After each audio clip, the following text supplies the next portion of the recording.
დღეს ჩვენ საზოგადოებაში უამრავი პრობლემა არსებობს და თუ კი მათგან რომელიმე კონკრეტულს გამოვარჩევთ, აუცილებლად ეს პრობლემები განიხილება სერვისის სფეროში. ერთ-ერთი ბიზნესმენი კი ამბობს, რომ მალე საქართველოს მომსახურე პერსონალად გადაიქცევა, მაგრამ ეს ასე არ არის.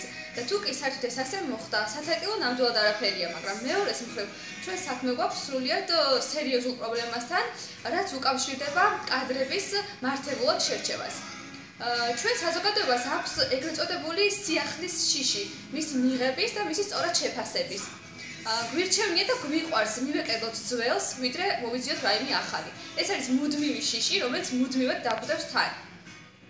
ამ ბოლო დროს ხშირად საუბრობენ ეგრეთ წოდებულ ქართულ მენტალიტეტზე და თუ კი ასეთი რამ ნამდვილად არსებობს, რასაკვირველია ეს განიხილება პრობლემად, რადგან ჩვენ გვიჭირს სტერეოტიპების დამსხვრევა, ძველი კაი ბიჭობის გვერდით გადადება, ასევე აღსანიშნავია, რომ გვიჭირს განსხვავებულ ადამიანებთან ურთიერთობა და მათი მიღება. ასევე წარმოადგენს პრობლემას ის, რომ ვერ ვაფასებთ ინდივიდებს, არ გვიყვარს ინდივიდები და გვირჩევნია კოლექტიური აზროვნება. აქ იმდენად ღრმად არის ასეთი აზროვნება ფესვები გადგმული, რომ სრულიად შთანთქავს მთელ შემოქმედებითობას, ანადგურებს მას. რასაკვირველია პრობლემაა ანაზღაურებაც.